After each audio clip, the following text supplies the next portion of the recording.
하나님 말씀 듣겠습니다. 하나님 말씀은 로마서 8장 35절에서 39절입니다. 로마서 8장 35절에서 39절까지 말씀 우리 함께 읽겠습니다. 35절부터 읽습니다. 시작. 누가 우리를 그리스도의 사랑에서 끊으리요? 환난이나 곤고나 박해나 기근이나 적신이나 위험이나 칼이랴. 기록된 바 우리가 종일 주를 위하여 죽임을 당하게 되며 도살당할 양같이 여김을 받았나이다 함과 같으니라. 그러나 이 모든 일에 우리를 사랑하시는 이로 말미암아 우리가 넉넉히 이기느니라. 내가 확신하노니 사망이나 생명이나 천사들이나 권세자들이나 현재일이나 장래일이나 능력이나 높음이나 깊음이나 다른 어떤 피조물이라도 우리를 우리 주 그리스도 예수 안에 있는 하나님의 사랑에서 끊을 수 없으리라. 아멘.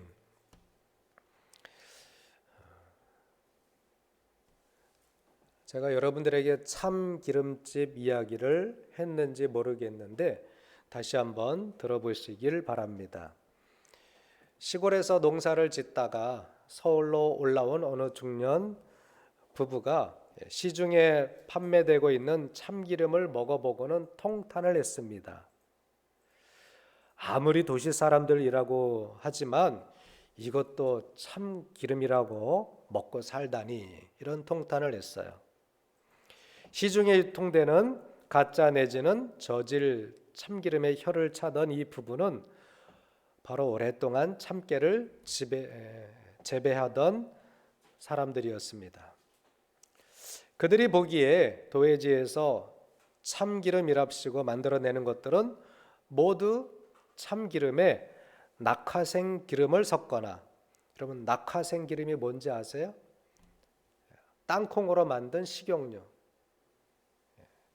땅콩을 낙화라고도 이렇게 어렸을 때 들었던 것 같습니다.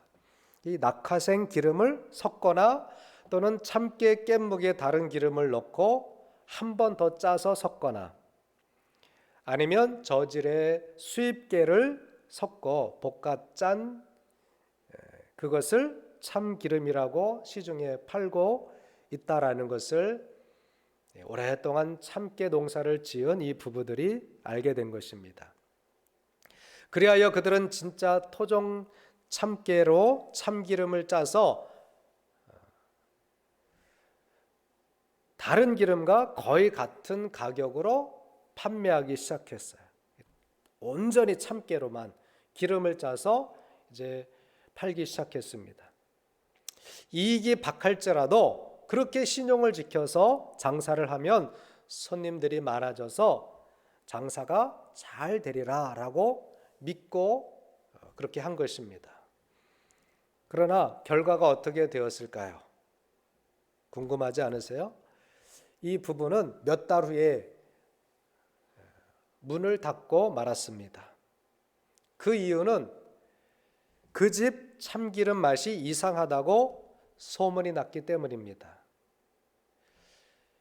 너무나 오랫동안 가짜 참기름을 먹고 살아온 동네 사람들이 진짜 참기름 맛을 잃어버린 거예요. 그래서 진짜 참기름인데 맛이 이상해. 이거 뭔가 잘못된 것 같아. 그래서 진짜 참기름을 안 사고 가짜 참기름을 여전히 먹고 살아가기 때문에 이 진짜 참기름을 만들어 팔았던 이 부부의 가게는 문을 닫았다는 이야기입니다. 김남준 목사님이 쓴 십자가를 경험하라라는 책에 나오는 내용이었습니다. 요즘 십자가 복음이 진짜 참기름과 같은 대접을 받고 있다는 생각이 듭니다. 이미 가짜에 또는 저질에 입맛이 완전히 길들여져 있기 때문에 진짜를 외면하는 거예요. 진짜 맛이 더 이상한 것입니다. 그냥 여전히 먹어왔던 대로 가짜 또는 저질의 입맛에 우리 입맛이 완전히 길들여져 있기 때문에 진짜 십자가 복음도 성도들이 들으면 이상해. 저거 너무 과격한 설교야. 우리의 정서와 안 맞아. 이렇게 하면서 배격하는 그런 시대를 우리가 살고 있지 않나 생각해 보아야 합니다. 기독교 신앙의 참된 맛은 십자가를 경험해야 하는 것인데 십자가 고난보다는 영광의 맛에 길들여져 있기 때문에 이 십자가 고난을 외면하거나 또 배격하는 우리의 신앙이 되고 있지는 않은지 저와 여러분들이 나 자신을 돌아볼 수 있기를 바랍니다. 바울은 고난받는 것 때문에 눈물을 흘리지 않았습니다. 환난이나 곤고나 박해나 기근이나 적신이나 위험이나 칼 때문에 나 이제 예수 못 믿겠어. 나 이제 더 이상 예수 못 믿어. 이렇게 말하지 않았습니다. 사도 바울이 눈물 흘리는 것은 그리스도의 사랑에 목말라서 눈물 흘렸지 세상에 뭔가가 부족해서 내 소원이 안 이루어져서 눈물 흘린 적은 없었습니다. 사도 바울이 두려워했던 것은 하나님께 외면당할까 봐 두려워했지 권력의 위협이나 또 권력자의 칼 때문에 두려워하지는 않았습니다. 여러분, 우리가 진짜 예수를 만났다면 뭐가 부족하다고 울겠습니까? 진짜 예수님을 내가 믿고 있다면 뭐가 두렵다고 무서워하겠습니까? 이것도 없고 저것도 없고 나의 삶은 왜 그래? 우리가 진짜 주님을 만났다면 그런 말 하지 않을 것입니다. 바울처럼 아무리 환난이나 곤고나 박해나 기근이나 적신이나 위험이나 칼이 자신을 위협해도 정말 예수님을 만났다면 정말 하나님이 살아계신 것을 믿는다면 그런 것 때문에 눈 깜짝도 안 할 것입니다. 바울은 그렇게 이야기합니다. 기록된 바 우리가 종일 주를 위하여 죽임을 당하게 되며 도살당할 양같이 여김을 받았나이다. 줄임말로 하면 어양이에요. 어양. 어차피 우리는 양이다. 양은 항상 위협당하고 양은 항상 핍박당하고 양은 항상 도살당할 그런 상황 가운데 있다 라는 거죠. 세상은요 이렇게 양들을 잡아먹으려고 합니다. 이리처럼 달려든다고 예수님께서도 말씀하셨어요. 마태복음 10장 16절에 주님이 말씀하셨죠. 보라 내가 너희를 보냄이 양을 이리 가운데로 보냄과 같도다. 그러므로 너희는 뱀같이 지혜롭고 비둘기같이 순결하라. 우리는 어차피 양이었습니다. 지금도 우리는 양이에요. 그러므로 우리 성도들이 고난당하는 것은 핍박당하는 것은 또 위협을 당하는 것은 어찌 보면 당연한 것입니다. 그것 때문에 우리가 두려워하거나 그것 때문에 떨지 말아야 한다라는 것이죠. 성도들이 세상에서 고난을 당한다고 세상이 성도를 이기는 것이 아닙니다. 이기는 사람은 누굽니까? 정말 세상을 이기는 사람은 하나님의 사랑을 입은 사람이라고 사도 바울은 말하는 거예요. 우리가 성도들이 세상에서 위협당하고 또 무시당하고 환난당한다고 세상이 절대 이기는 게 아닙니다. 우리가 진다고 생각하면 안 돼요. 왜 우리는 항상 고난당해야 되지? 왜 우리는 항상 위협을 당해야 되지? 왜 우리 성도들은 항상 약한 쪽에 있어야 되지? 여러분, 우리가 지는 게 아닙니다. 세상이 위협한다고 세상이 강한 것이 아닙니다. 하나님의 사랑을 입은 사람이 강한 사람이고 하나님의 사랑을 입은 사람이 세상을 이기는 거예요. 믿으시기 바랍니다. 그런데 성도가 고난당할 때 그런 생각이 들죠. 왜 나만 고난을 당해야 하나? 왜 우리만 이렇게 위협을 당해야 되나? 왜 우리만 항상 약한 자리에 있어야 되나? 왜 교회 다닌다고? 왜 예수 믿는다고? 우리는 항상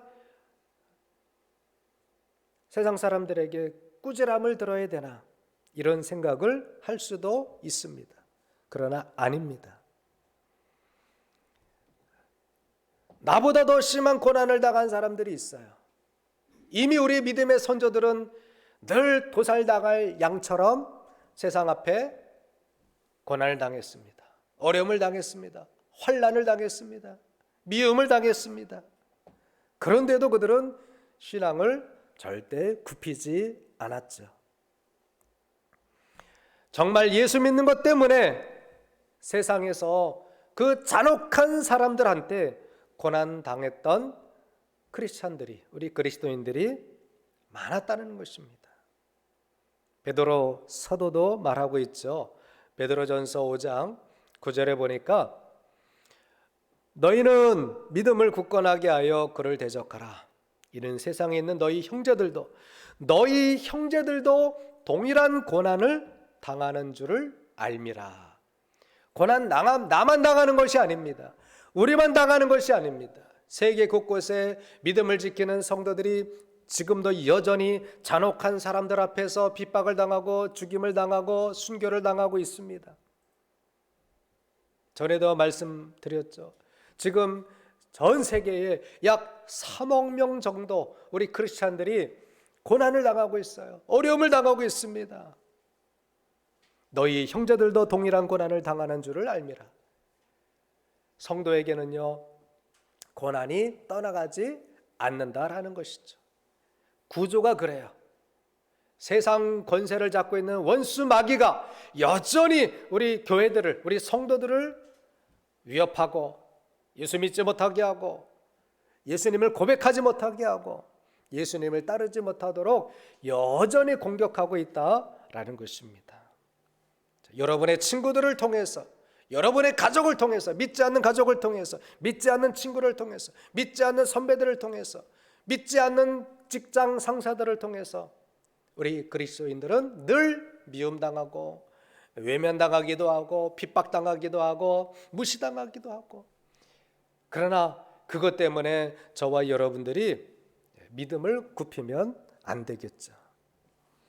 요한네스 크리소스토무스라는 4세기 중엽에서 5세기 초까지 살았던 사제가 있었습니다.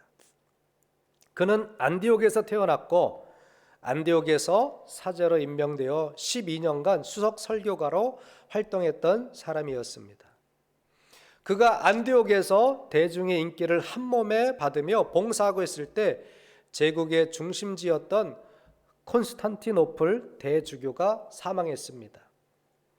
이때부터 동방 기독교 세계의 노른자 위를 차지하기 위해서 많은 쟁탈전이 벌어졌습니다. 그런데 이 크리소스토무스라는 이 사제는요, 그러한 자리를 탐하지 않았어요. 그냥 자기가 있는 그 자리에서 최선을 다하는 것에 만족하고 있었습니다. 그러나 콘스탄티노플의 귀족들은 그의 명성자자한 설교를 자신들이 들어야 한다고 생각했습니다. 그래서 거의 납치하다시피 그를 콘스탄티노플로 데려갔어요. 진정한 하나님의 사람 크리스토스 토무스는 부패와 향락의 물결에 잠긴 그 도시에 가서도 정직하고 금욕적인 생활과 능력 있는 설교로 많은 사람들을 감화시켰습니다. 한편으론 세상을 사랑하지 아니하는 그의 강직함과 순결한 정신과 삶은 타락한 특권층의 미움을 받기 시작했습니다. 세상을 사랑하며 살아가는 사람들에게는 하나님만을 사랑하며 살아가는 이 설교자의 삶이 거치는 돌이 되었기 때문입니다. 결국 그는 부패한 성직자와 황후 에우독시아의 권모술수로 박해를 받다가 본도의 뜨거운 태양볕 아래서 순교를 당하고 말았습니다. 세상을 사랑하며 살아가지 않는다는 이유 때문에 황후를 비롯하여 귀족들과 성직자들의 핍박을 받을 때 그는 유명한 말을 남기고 세상을 떠났습니다. 그가 한 말이 바로 이 말이었습니다. 세상아, 내가 정녕 나를 버리려느냐? 나도 너를 버리노라. 세상아, 내가 정녕 나를 버리려느냐? 나도 너를 버리노라. 이런 유명하고 담대한 말을 남기고 순교를 당하게 된 사람이었습니다. 여러분들이 혹시나 세상을 살아가지 않는다는 이유로, 여러분들이 세상 사람들의 말과 그들의 의견에 동조하지 않는다고 여러분들을 핍박하고 비호하고 또 무시한다면 여러분 그것 때문에 슬퍼하지 마십시오. 그들이 여러분을 버리면 여러분들 당당히 말하십시오. 나도 너희들을 버리노라. 세상이 나를 미워하고 세상이 나를 버린다 할지라도 절대 눈 깜짝 하나 하지 마십시오.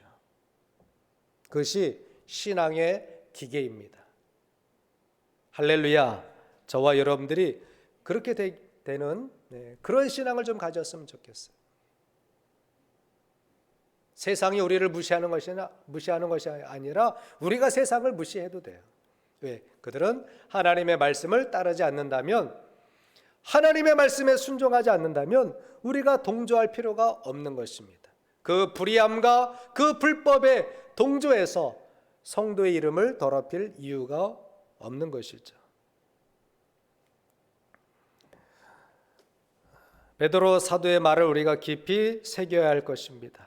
베드로전서 4장 12절 14절의 말씀처럼 우리가 함께 다 같이 한번 읽어보실까요? 베드로전서 4장 12절 14절 시작. 사랑하는 자들아, 너희를 연단하려고 오는 불시험을 이상한 일 당하는 것 같이 이상히 여기지 말고 오히려 너희가 그리스도의 고난에 참여하는 것으로 즐거워하라. 이는 그의 영광을 나타나실 때에 너희로 즐거워하고 기뻐하게 하려 함이라. 너희가 그리스도의 이름으로 치욕을 당하면 복 있는 자로다. 영광의 영 곧 하나님의 영이 너희 위에 계심이라. 아멘. 분명히 말씀하고 있죠. 너희가 그리스도의 고난에 참여하는 것으로 즐거워하라. 이는 그의 영광을 나타나실 때에 너희로 즐거워하고 기뻐하게 하려 함이라. 너희가 그리스도 이름으로 치욕을 당하면 복 있는 자로다. 영광의 영 곧 하나님의 영이 너희 위에 계심이라. 저와 여러분들의 신앙을 지키기 위해서, 믿음을 지키기 위해서 치욕을 당하거나 무시를 당하거나 외면을 당한다 한다면 여러분 그것은 영광이다라는 것입니다. 하나님이 기뻐하시는 것이라는 것입니다. 이 믿음을 가지시기를 바랍니다. 베드로전서 4장 16절의 말씀에도 만일 그리스도인으로 고난을 받으면 부끄러워하지 말고, 여러분 부끄러워하지 마십시오.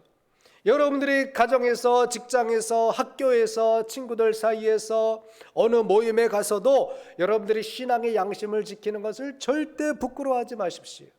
기도하는 것을 부끄러워하지 마십시오. 식사할 때 기도하는 것을 부끄러워하지 마십시오. 신앙의 덕을 지키는 것을, 신앙의 질서를 지키는 것을 절대 부끄러워하지 마십시오. 우리가 정상이에요. 저들이 정상이 아닙니다. 세상이 정상이 아니에요. 세상은 요지경입니다. 다 저렇게 하니까 나도 저렇게 해야 되나? 괜히 눈치 보이네. 눈치도 보지 마십시오. 우리가 부끄러워할 이유가 없는 거예요. 여러분 부끄러워하지 마시길 바랍니다. 예수 믿는다는 거 부끄러워하지 마십시오. 식사할 때 많은 사람들이 볼까 봐 부끄러워하지 마십시오. 당당하십시오. 떳떳하십시오. 그것이 우리의 사명이고 또 우리의 기계여야 합니다. 그것이 하나님께 영광을 돌려드리는 거예요. 친구들이 야, 뭔 기도하냐, 기도하면 뭐하냐 막 장난칩니다. 음식을 가져 숨겨놓기도 하고 막 장난쳐요. 저도 학교 다닐 때 그랬어요. 기도하고 나면 막 내 도시락이 없어지기도 하고 막 그럽니다. 절대 부끄러워하지 마십시오.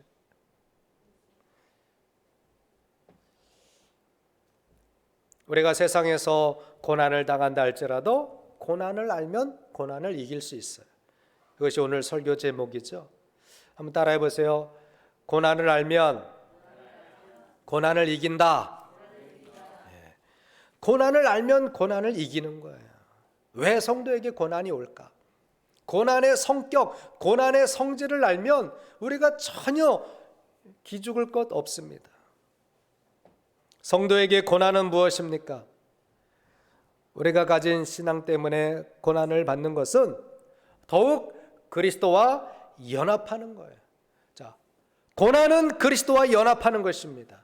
한번 따라하세요. 고난은 그리스도와 연합하는 것이다. 예, 우리의 신앙 때문에 우리가 고난을 당한다. 그리스도와 더욱더 연합시키는 거예요. 그 고난은 조인트라는 말이 있습니다. 영어로 연결, 접속이란 뜻이 조인트인데 그리스도와 연합시키는 거예요. 우리 성도들이 믿음을 지키기 위해서, 성도의 양심을 지키기 위해서 고난 당하는 것은 그리스도와 더욱더 조인시키는 것입니다. 볼트와 너트 아시죠? 볼트는 그 이제 머리가 있는 그 나사예요, 그렇죠? 너트는 걸 이제 접속시키는 거죠. 다 그 안에 그 뭐라 그래요? 빠지지 않게 그 다 이렇게 톱니바퀴처럼 골이 다 있어요.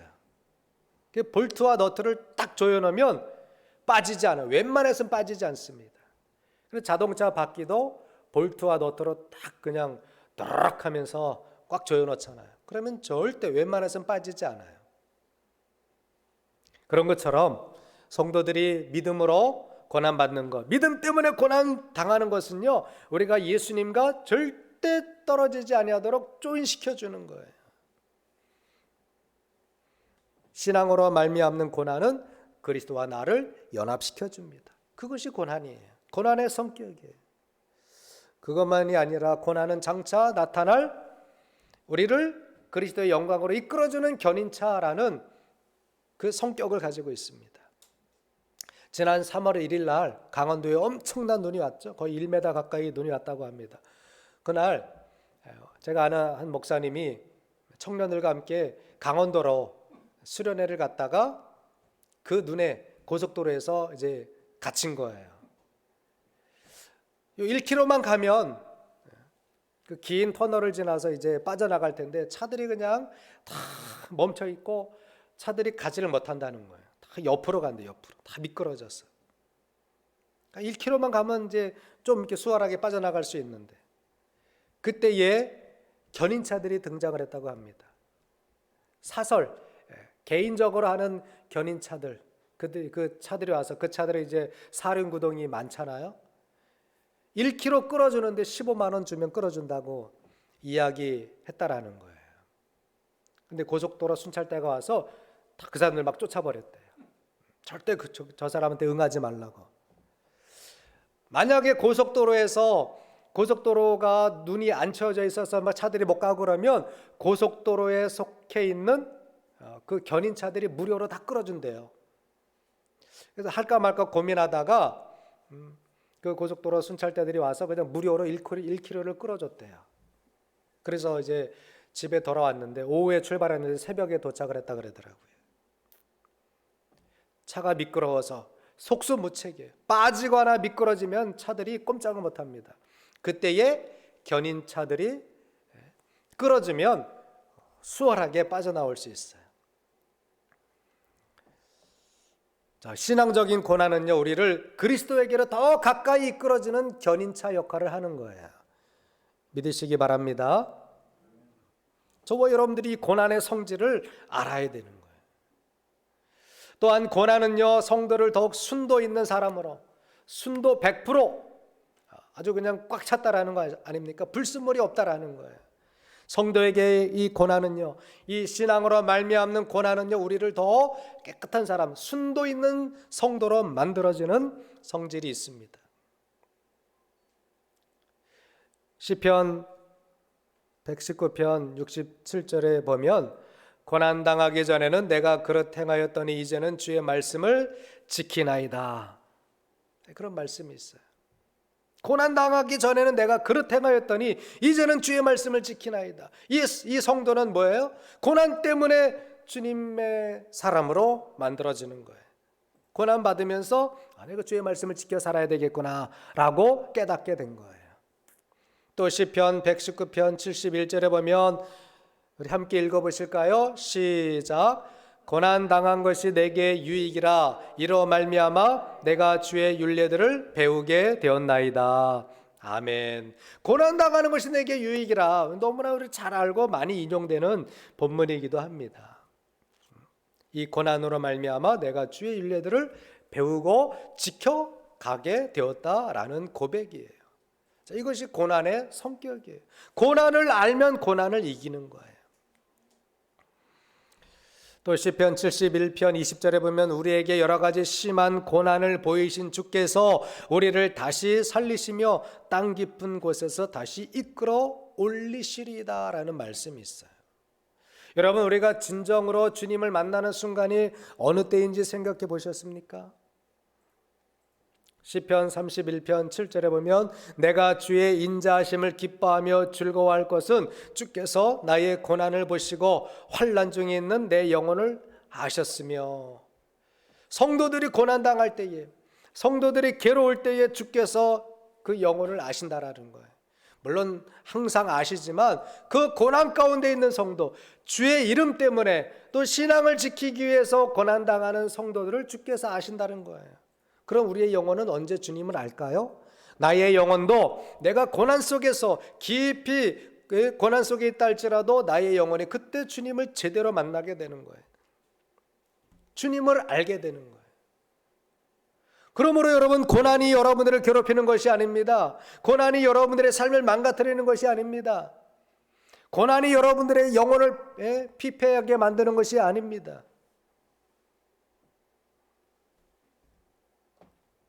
내가 주님을 알아가는 아주 절정의 시간이 바로 고난받는 시간일 수 있는 거예요. 주님은 왜 고난받으셨을까요? 고난이 저주라면 주님은 왜 고난받으셨을까요? 주님이 왜 고난받으시고 또 우리 성도들에게 왜 고난이 있는지 깊이 한번 생각해 볼 수 있기를 원합니다. 지난 금요일 날 말씀을 전하기도 했는데요. 히브리서 13장 11절에서 12절의 말씀을 보면 주님이 왜 고난받으셨는지, 성도들에게 고난이 왜 유익한지 알려줘요. 우리 함께 읽어보시겠습니다. 히브리서 13장 11절부터 12절 시작. 이는 죄를 지은 짐승의 피는 대제사장이 가지고 성소에 들어가고 그 육체는 성문 밖에서 불사름이라. 그러므로 예수도 자기 피로써 백성을 거룩하게 하려고 성문 밖에서 고난을 받으셨느니라. 아멘. 자, 제사장들은요 짐승의 피를 가지고 성소 안으로 들어가요. 그리고 그 육체는 성문 밖에서 불사른다라는 거예요. 그러므로 예수도 자기 피로써 백성을 거룩하게 하시려고 성문 밖에서 고난을 받으셨느니라. 우리 성도들을 거룩하게 하시려고, 성도들을 구원하시려고 예수님이 십자가에 못 박혀 돌아가셨다라는 거예요. 예수님이 고난을 당하셨다라는 거예요. 그래서 예수님이 고난받음으로 말미암아 저와 여러분들이 하나님의 자녀, 하나님의 백성이 된 것입니다. 할렐루야.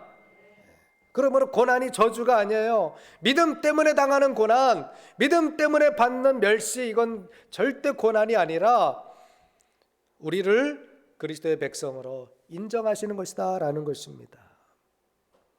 그래서 히브리서 기자는 말하고 있죠. 그런즉 우리도, 우리 성도들도 그의 치욕을 짊어지고 성문 밖으로 그에게 나아가자.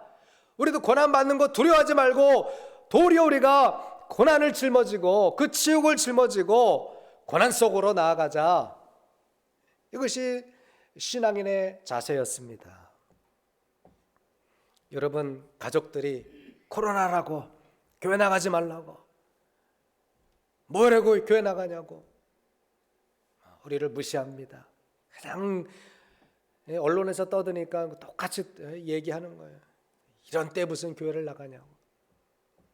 또 여러분들이 아마 신앙을 지키려고 또 의로운 어떤 행동을 하게 되면 혼자 다 의로운 척 한다고 여러분들을 깔보고 무시할 수도 있어요. 언제부터 그렇게 믿음이 좋았냐고 여러분들을 무시할 수도 있습니다. 절대 그런 거에 흔들리지 마십시오. 절대 상처받지 마십시오. 우리는 예수님의 발자취를 따라가는 사람들이에요. 할렐루야. 예수님도 고난 당하셨어요. 왜? 우리를 거룩하게 하시려고.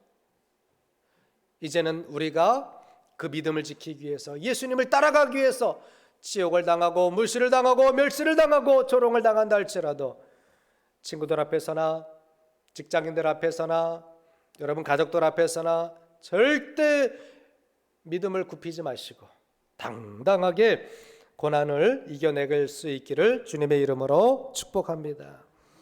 따라하세요. 고난을 알면 고난을 이긴다. 우리가 여러분 지금 고난당하는 거 여러분 망하라고 주시는 거 아닙니다. 여러분을 괴롭히려고 주님이 고난을 주신 게 아닙니다. 고난을 아셔야 돼요. 고난의 성격을 아셔야 돼요. 가난한 것이 고난이 아닙니다. 내가 물질이 없다고 고난이 아닙니다. 내가 좀 누구한테 자꾸 이렇게 핍박을 당한다고 그게 고난이 아닙니다. 나를 더 그리스도께로, 내 영혼이 더 주님을 알아가는 그런 성격의 고난이고, 나를 더 그리스도께로 조인시키는, 더 이끌어주는 고난이 될 수 있다라는 것을 알면 우리가 고난 때문에 원망하지 않을 수 있어요. 여러분, 고난을 원망거리나 불평거리로 사용하지 않기를 바랍니다.